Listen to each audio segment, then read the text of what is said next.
Gloire à Dieu. On peut dire déjà que le Seigneur a parlé ce matin. Amen. Saint-Esprit connaît toutes choses. Jésus connaît tout. Jésus connaît tout. Amen. Il est le réparateur des brèches. Amen. Ça veut dire que s'il y a des brèches dans nos vies, que la vie a fait, lui il vient, il répare. Amen. Il est le fondement de la foi. Il est la puissance de Dieu. Il est le miracle divin. Il est celui qui produit la vie. Il est celui qui a vaincu la mort.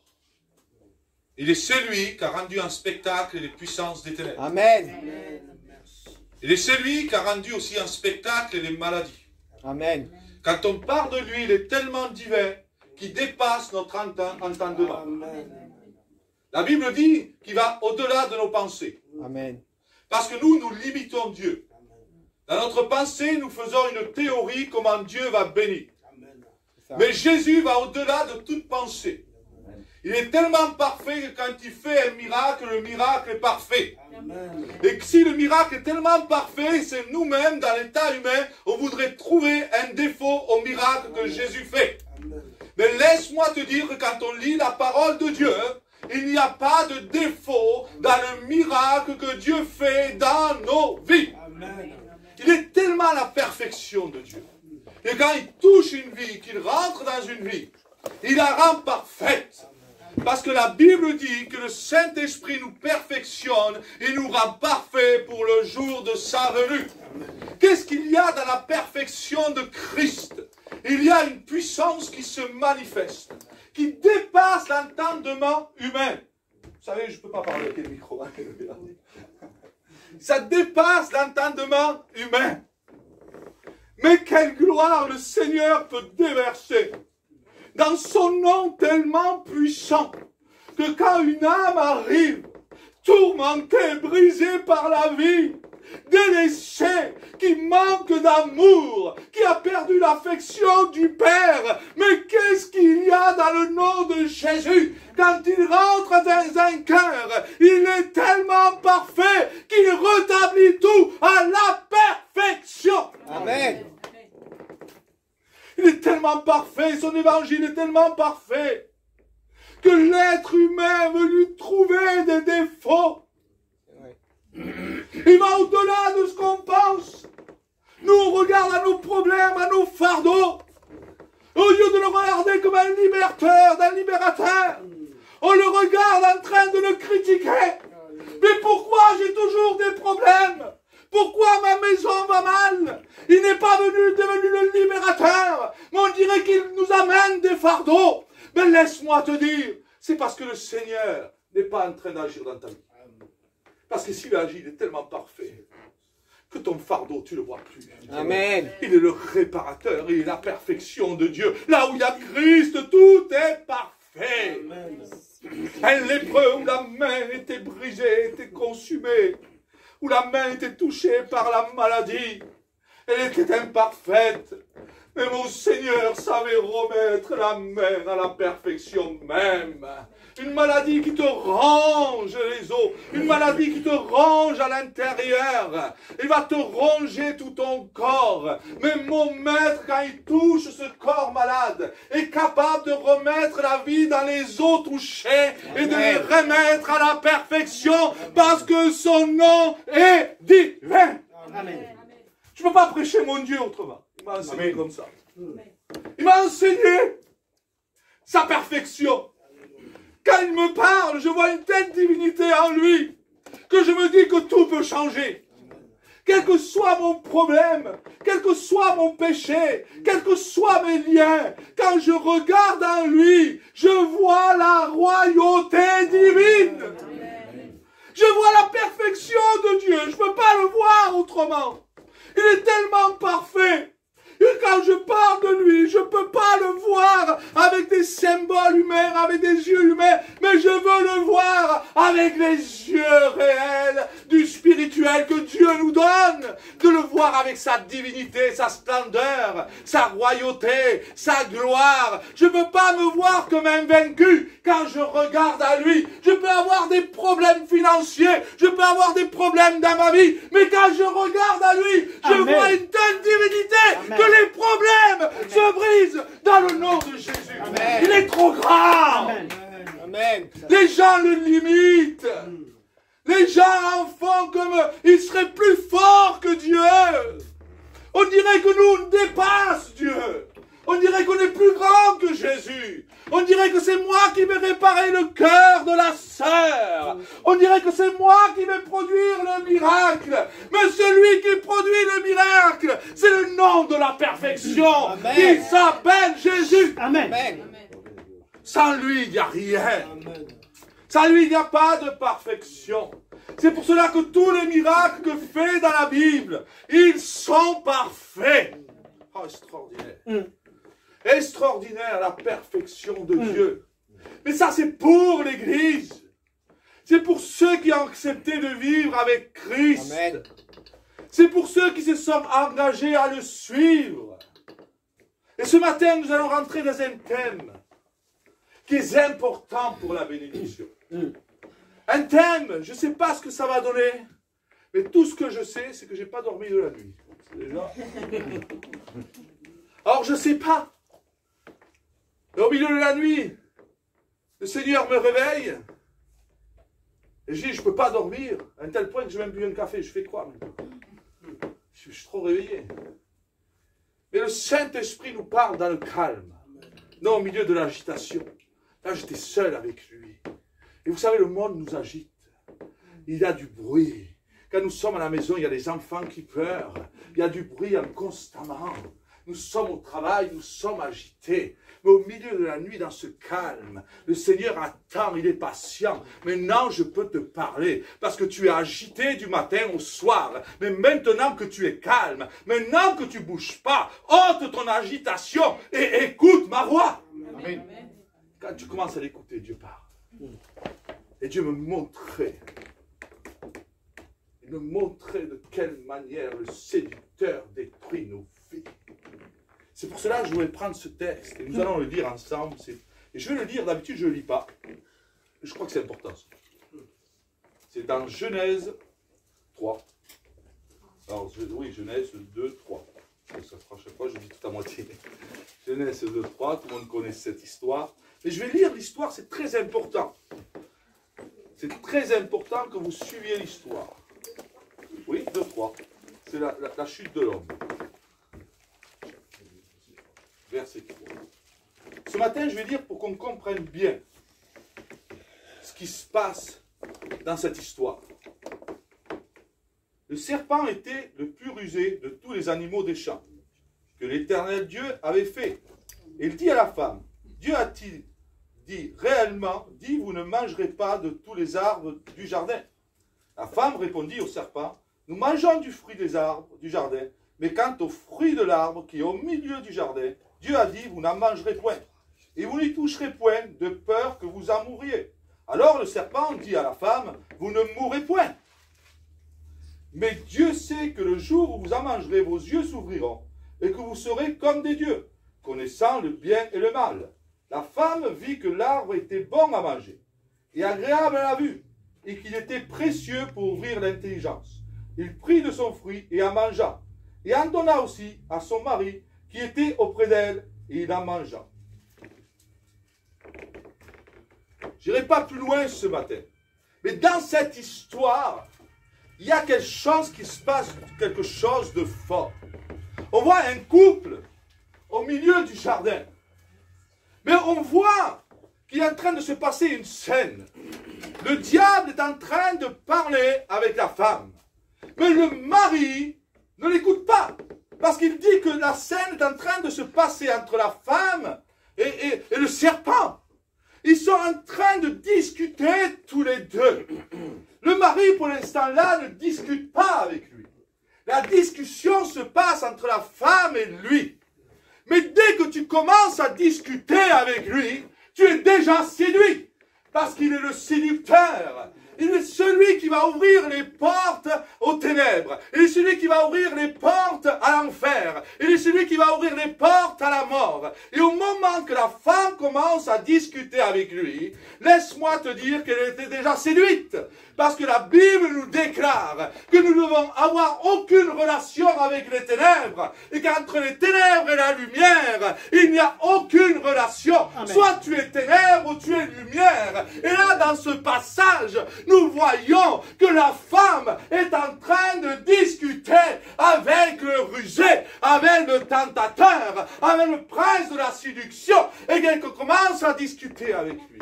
Il est tellement fort qu'il n'a même pas besoin de lui montrer l'arbre. Parce que lui, il ne sait pas où il est. Parce qu'avant de parler, Dieu ne parle pas avec lui. Il parle à Adam. Tu ne mangeras pas de cet arbre. Mais il vient. Il vient pour la séduire. Pour savoir où était le moyen de la détruire. Il ne sait pas comment la toucher. Mais qu'est-ce que t'a dit Dieu? Il m'a dit de ne pas toucher à l'arbre qui est au milieu du jardin. C'est elle, à travers la séduction, lui en train de lui donner le moyen de la détruire. Et laisse-moi te dire que dans ta vie, quand le diable vient et que tu discutes avec lui, tu es déjà touché.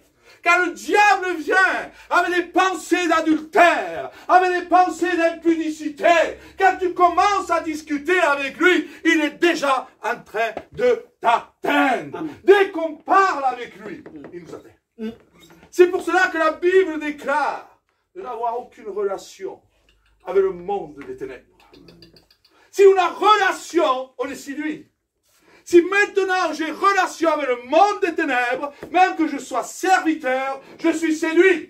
Si maintenant j'ouvre la porte à l'adultère et je me laisse prendre par lui et je me laisse séduire quand il vient me ruser, est-ce que Dieu t'a dit vraiment que c'est mal? Est-ce que Dieu t'a dit vraiment que tu vas mourir? Est-ce que Dieu te dit vraiment que tu vas être possédé? Est-ce que Dieu te dit vraiment tout cela? Et toi tu vas dire avec tes yeux de séduction, tu vas dire non, parce que tu es déjà séduit. Et c'est là où le péché entre pour détruire les vies. C'est pour cela que nous avons des couples détruits comme jamais ça a été détruit. C'est pour cela qu'il y a des divorces comme jamais il y a eu. C'est pour cela que dans le monde chrétien, les chrétiens divorcent. C'est pour cela qu'il se passe tout ça. Parce qu'ils ont relation avec celui qu'on appelle le séducteur, qui est le diable et le rusé. Mais nous sommes puissants quand nous obéissons. L'obéissance vaut mieux que tous les sacrifices. Amen. La désobéissance est aussi coupable que la divination. Alors quelqu'un qui désobéit, qui pratique le péché dans l'église, quelqu'un qui vit dans la désobéissance, est aussi coupable que quelqu'un qui invoque le monde des esprits. Il est coupable. Il est coupable d'écouter le rusé. Il est coupable de faire ce qu'il lui dit. Il est coupable de manger du péché. Il est coupable de vivre comme il veut. Mais quelle grâce que le Seigneur soit béni ce matin. Vous savez, le diable a ouvert la porte à la mort. Il a ouvert la porte au péché.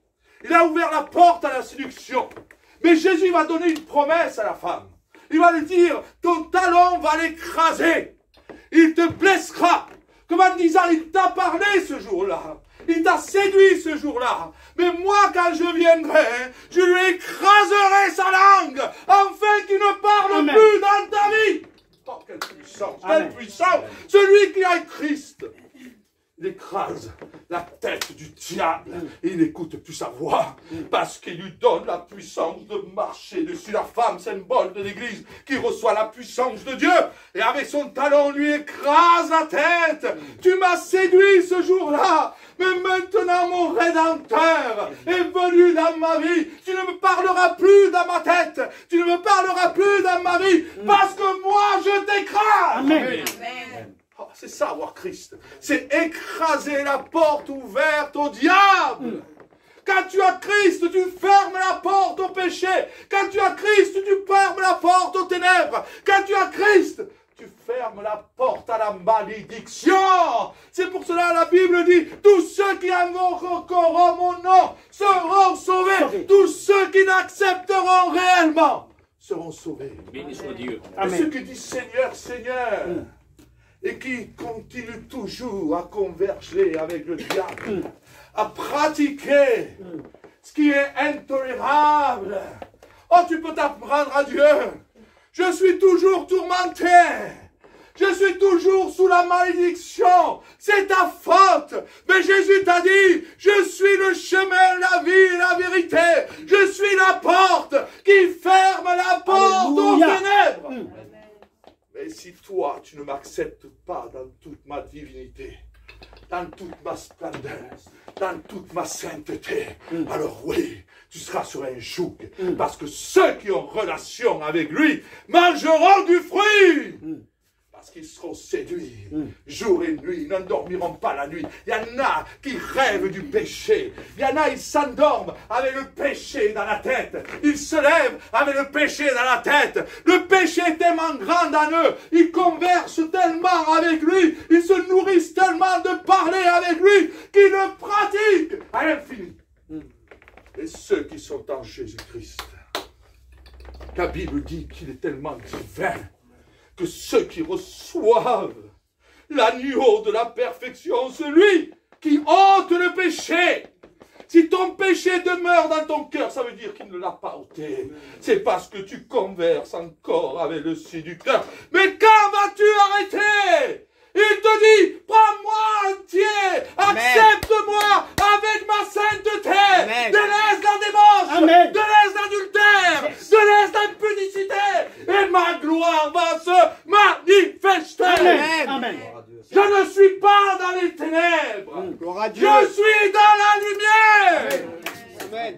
Je ne marche pas comme toi tu veux. Parce que toi, de la manière que tu marches, se trouve la mort et la séduction. Mais si tu marches comme moi je marche, se trouve ma royauté et ma gloire. Amen. Quand tu marches dans la gloire et la royauté de Dieu, tout est béni. C'est pas moi qui dis, c'est la Bible. Il est tellement divin, tellement parfait. Des fois, je me suis fait des problèmes parce que j'élève tellement Jésus. Je suis obligé. Il est trop parfait. Si tu veux rester avec tes pensées humaines, reste-y. Mais moi, je le vois comme ça. Amen. Moi, je le vois comme ça. Il est trop puissant. À un tel point que quand il loin un serviteur, des mouchoirs, frère. Des mouchoirs brise la tête de Satan. Amen. Elle écrase sa gueule. Mais quelle puissance! Quelle puissance, un mouchoir! Personne ne chasse le démon. On n'est pas là. Sors démon, sors démon. Non, non, non, non. Un mouchoir!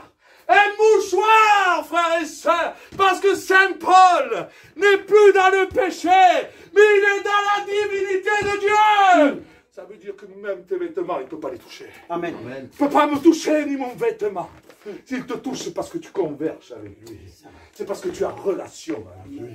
Le diable ne peut pas toucher quelqu'un qui est entier pour Jésus. Je ne peux pas. Je ne te parle pas des fautes, ça peut arriver.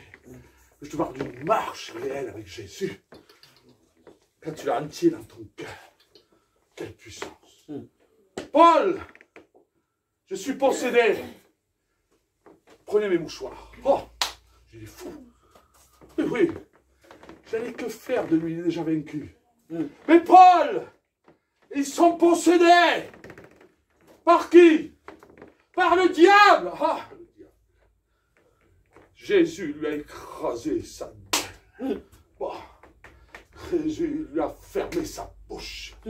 Jésus l'a écrasé.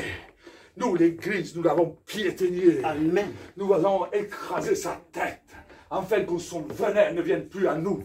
Afin qu'il ne nous parle plus. Le seul qui doit parler dans notre vie. Il y a un seul qui doit parler dans ta vie. Il ne s'appelle pas Lucifer.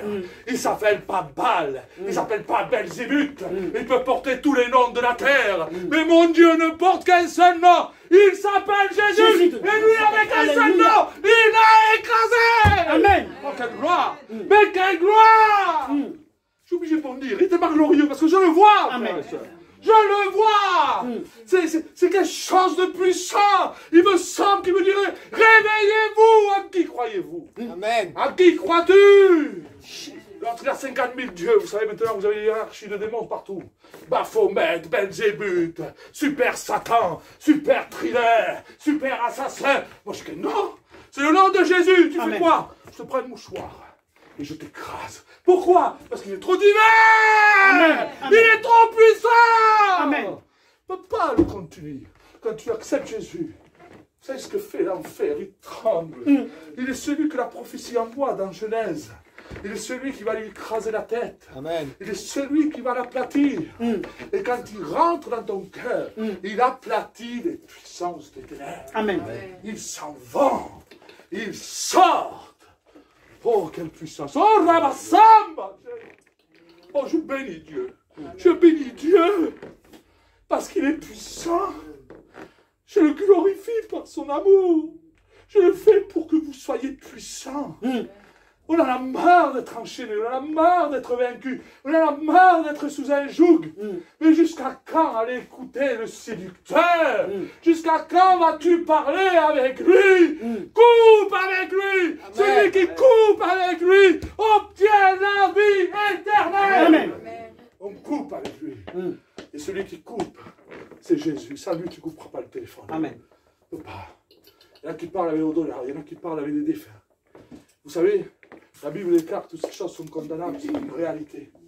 Mais pour couper avec cela, le seul qui peut le faire, c'est Jésus, parce qu'il a écrasé la terre. Sans Christ, tu ne couperas jamais. C'est impossible. Moi, je parle avec beaucoup de gens, j'aime l'évangile, je parle avec mes voisins. Il me dit, je parle avec ma grand-mère, je parle avec un tel. Il y en a un chez moi, il a une vierge comme ça. Je vous dis, tu rentres chez lui, tu baisses même la tête, tellement qu'elle est grande la vierge. Je ne la ressens pas, je sens une telle puissance de ténèbres dans sa maison. Il me dit, ma grand-mère était guérisseuse. Moi, je crois en ça, mais le pauvre, je n'ai rien à faire de son CV. Très million de démons, je m'assieds avec lui, je lui donne une bière. Et derrière sa vierge, il me donne tout son CV démoniaque. Et je lui parle de l'amour de Christ. Et il me dit, mais ce que tu me dis, c'est toi qui as raison. Il voit qu'il y a quelque chose qui est au-dessus de tous ces dieux. Et ce nom puissant, c'est le nom de Jésus. Moi, je bois même chez un sorcier. Il me dit pourquoi? Parce que la Bible dit que vous buvrez des breuvages mortels. Et à mon nom, je vous garderai. Tu crois ou tu crois pas? Tu le mets à la hauteur que tu veux. Mais moi, je le mets à cette hauteur. Amen. Si tu veux le mettre petit, tu resteras dans tes problèmes. Tu resteras lié parce que tu l'écoutes. Ça ne sert à rien de sauter, de parler en langue. Si tu ne crois pas, il n'y aura pas de miracle. Mais si tu crois à sa divinité, les ténèbres sont tombées avant qu'ils viennent te voir. Parce que les habits de Paul, déjà, il craignait les habits. Oh, il est encore plus puissant, plus puissant. Et comment ça, plus puissant? Tu sais qui tu as en toi quand tu l'acceptes? Que même une ombre devient puissante. Mais comment ça? Est-ce que vous avez Saint-Pierre sauté? Il y a 10 000 personnes. Est-ce qu'il fait du bruit? Non. Il marche avec le divin. C'est du surnaturel, frères et sœurs. C'est la vérité. C'est du surnaturel. C'est trop puissant. Il passe avec son ombre. Les paralytiques marchent. Les possédés sont libérés. Mais qu'est-ce qui se passe? Mais pourtant, Pierre, tu ne fais pas trop de bruit. Tu fais que marcher. Mais ce n'est pas moi qui marche. Vous n'avez pas compris. C'est lui qui marche en moi. Il s'appelle Jésus. C'est plus moi qui vis. Je suis devenu une divinité parce que Christ est en moi. À un tel point que mon ombre, il le craignent. Vous savez pourquoi? Parce que les démons, quand ils le voyaient, voilà l'ombre de Pierre, animée par Jésus. J'ai peur. Il rabattait bataille avec une simple ombre. Avec une simple ombre. Les puissances des ténèbres étaient vaincues. En un seul mot, mon Dieu va l'enchaîner pour 1000 ans.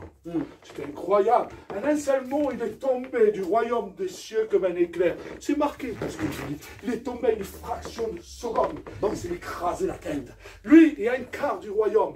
Des myriades et des myriades. Des chiffres incalculables. Croyez-moi que vous pouvez en invoquer des démons. C'est des myriades. Quand vous allez converger avec lui, vous allez ouvrir le puits vers les ténèbres. Et myriade est un chiffre incalculable. C'est des myriades et des myriades. Ça veut dire qu'il y a 100 000 fois plus que de personnes. Il y a 100 000 fois plus de démons que les gens. Parce que c'est des chiffres incalculables. Et quand tu discutes avec lui, oui, bien sûr, tu es en train d'ouvrir un puits vers l'enfer. Mais laisse-moi te dire, arrête de discuter avec lui. Discute avec Jésus. Amen. là, ça va le briser. Moi, ça fait 17 ans que je ne discute plus avec lui. Je disais tout à l'heure aux frères, je parlais de ma jeunesse, avec des sataniques en train d'invoquer des démons. J'ai conversé avec lui. Je me suis retrouvé dans les lieux les plus sales qui peuvent exister dans ce monde. Je me suis retrouvé avec plusieurs pactes démoniaques, des dizaines de pactes. Mais quelle puissance que Dieu a. Ce matin, je veux vraiment vous élever la foi, c'est pour vous faire du bien. Parce qu'il faut rentrer dans la foi. Sans la foi, on n'a pas de bouclier. Sans la foi, on est touché. Je parle avec mon cœur pour te réveiller, que tu rentres dans la foi. Ne laisse pas que l'ennemi te vole ta foi. Je parle parce que je crois que ce que j'ai reçu au milieu de la nuit vient du Prince de la paix, pour te le partager avec mon cœur. Nous ne sommes pas là pour démontrer quelque chose. On le fait avec amour. On le fait avec amour. On le fait avec amour pour que Dieu puisse vous bénir. Amen. On ne le fait pas pour dire de dire. On le fait parce que le Seigneur me dit qu'il vous aime. Amen.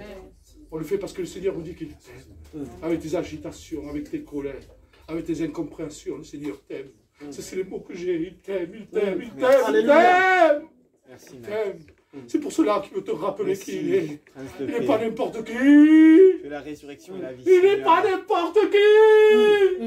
En qui crois-tu ce matin, te dit le Saint-Esprit. Oh, alléluia. Mais combien je reçois cette parole. En qui crois-tu ce matin? Amen. En qui crois-tu? En qui crois-tu? Quand on le rencontre, c'est trop puissant. Quand on le rencontre, c'est la gloire de Dieu. Alléluia. Satan n'a plus d'autorité là que cette terre. Vous savez, j'ai été critiqué, bafoué, jeté. Mais lui, il voyait autre chose. Ce qui se passait dans ma vie, c'est les mots de bénédiction que Jésus m'a dit. Parce que je le voyais plus grand que mes critiques. Je le voyais plus grand que mes péchés. Je le voyais plus grand que mon passé. Je le voyais plus grand que mes démons. Je le voyais plus grand que tous les liens qui m'en tenaient. Mais je le voyais tellement grand que quoi qu'il arrivait dans ma vie, il m'a toujours élevé. Il m'a toujours justifié. Parce que je suis son enfant. Ce matin, tu es son enfant. Tu es l'église de Dieu. Tu es puissant. Mon frère, tu es puissant. Aujourd'hui, il semblerait qu'on ait touché notre foi. On ne peut pas être touché notre foi. Le coronavirus est arrivé, tout le monde a eu peur. À la grâce de Dieu, je n'avais pas peur, mais tu es un fou, tu es gilet jaune, ça me fait rire. Sinon, moi je crois que je suis athée à un morceau de papier, c'est plus fort que moi, je le dis. Morceau de papier. Je suis athée, il y en a qui sont athées à Dieu. J'y crois pas. C'est personnel ça, faut pas. C'est mon cœur. Et j'ai plus confiance de croire en Jésus qu'à un morceau de papier. Amen. J'ai plus confiance de croire en lui qu'à un vaccin que je ne sais pas d'où il sort. Amen. Parce que lui déjà, le vaccin se sert de ce que Dieu t'a créé, de tes anticorps. Ça veut dire qu'ils ont besoin de ce que Dieu t'a donné pour tuer la maladie. Ils ont besoin de créer l'anticorps qui vit en toi pour briser la maladie. Ça veut dire qu'ils n'ont aucune puissance contre la maladie. C'est lui qui est tout puissant, c'est celui qui a mis les anticorps dans ton corps.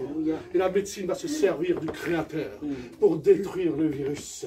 Sans le Créateur, tu ne détruis pas la maladie. Sans le Créateur, il n'y a aucune victoire. Parce que tout médicament se sert du corps pour détruire l'infection. Sans le corps, la maladie n'est pas détruite. C'est parce que Dieu a mis à nous dans sa grâce quelque chose qui peut apporter la guérison. Et ça vient du divin. Amen. Ça vient du divin. Sans lui, il n'y a rien. Sans lui, il n'y a pas de conversion. Sans lui, il n'y a pas de bénédiction. Sans lui, ton foyer ira mal. Sans lui, tu resteras dans tout le respect que je dois. Je ne dis pas que tu fais ça. Tu resteras dans la drogue. Sans lui, tu resteras dans l'alcool. Sans lui, tu resteras lié. Sans lui, tu ne dormiras pas la nuit. Parce que tu es toujours en train de discuter avec lui. Mais quand toi, tu arrêtes de discuter avec lui, que tu lui dis, je ne te parle plus, j'arrête. Laisse-moi te dire que celui qui rentre est trop puissant. Amen. Tout s'arrête. Amen. Tout s'arrête. Tout s'arrête. C'est puissant, frère. Est-ce que vous réalisez ce que je dis? Amen. Après, on ne peut pas réaliser des fois. Vous savez, on est tellement pris là des fois. L'ennemi met tellement de pensées que des fois on peut prêcher, les gens peuvent nous juger. Ça vous arrive. Quand on parle avec notre cœur. Et un jour, je vais voir un frère, mais je lui avais fait mal. Je lui demande pardon. Je dis, mon frère, j'ai dit les paroles, peut-être c'est pas possible. Mais moi, je les ai fait pour te bénir. Jamais je parle pour faire mal. Mais le frère était tellement bourdé qu'il me regardait avec les gros yeux. Je lui ai dit, écoute, ne me regarde pas avec les gros yeux, parce que dans sa tête, ça y est, il m'avait jugé. Ça y est, qu'est-ce qu'il me juge? Qu'est-ce qu'il en sait? Mais non, moi, je le fais avec amour. Parce que quelqu'un qui parle de la part de Dieu parlera toujours pour ta délivrance. Amen. Ne parlera jamais pour que tu restes condamné, ni un jour tenu esclave ou malheureux, malheureuse. Trop de chrétiens de nos jours sont malheureux. Vous êtes d'accord avec moi? Amen. Plein de chrétiens m'envoient des messages, je suis malheureux, je suis malheureuse. Vous êtes chrétien, vous êtes malheureux. C'est pas normal. Avec qui vous parlez? Pardonne-moi l'expression avec qui. La Bible dit que votre joie soit parfaite. Écoutez, j'ai eu plein de problèmes. À un moment, on disait à ma femme, tu n'auras pas d'enfant. J'ai resté en paix. J'ai cru à ses promesses. Et aujourd'hui, j'en ai 3. Amen. Écoutez, mon fils devait mourir.